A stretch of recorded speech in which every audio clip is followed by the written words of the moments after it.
ज्ञानं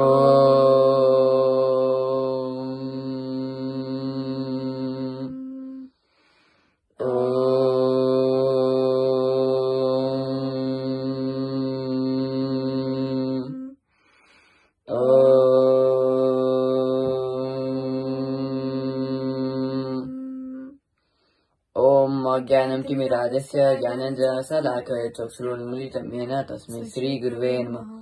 ओम नमो नमः सर्वेभ्यः सौभाग्यभ्यो नमः। मम नाम गौतम। मम नाम दृष्टि गौतम। आज हामी बाला चतुर्दशीको बारेमा सानो चर्चा गर्न जानेछौँ। चतुर्दशी तिथि शिवको प्रिय तिथि हो। शिवरात्रि व्रत पनि चतुर्दशी तिथिमै पर्दछ। प्रत्येक महिनाका कृष्ण पक्षका चतुर्दशी तिथिहरूमा शिव राम व्रतका रूपमा चिनिन्छ। यी चतुर्दशी मध्य मार्ग शीर्षक कृष्ण चतुर्दशी बाला चतुर्दशीका नामले चिनिन्छ।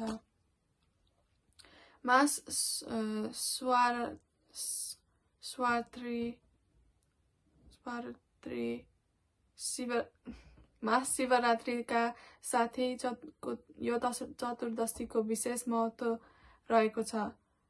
त्रयोदशीको रात्रिमा शिव मन्दिरमा वा देवालयहरूमा दियो बालेर पितृहरूको उद्धारका लागि जागरण बसिन्छ।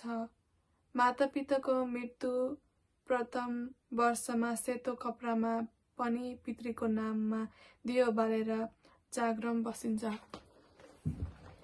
मृतात्मालाई धूम मार्ग अर्थात् अँध्यारो मार्गबाट उज्यालो मार्गतर्फ गमर होस् भन्नका निमित्त दियो बालेर जागरण बसिएको हो।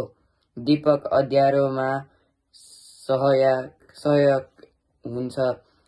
दीपक यो लोक र परलोकका लागि पनि सहयोगी हुन्छ।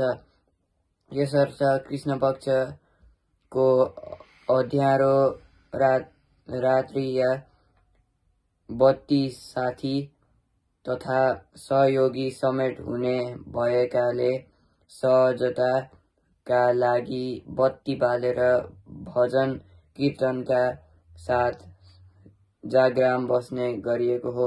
हजुर सम्पूर्णलाई बाला चतुर्दशीको शुभकामना। ओम नमो नमः।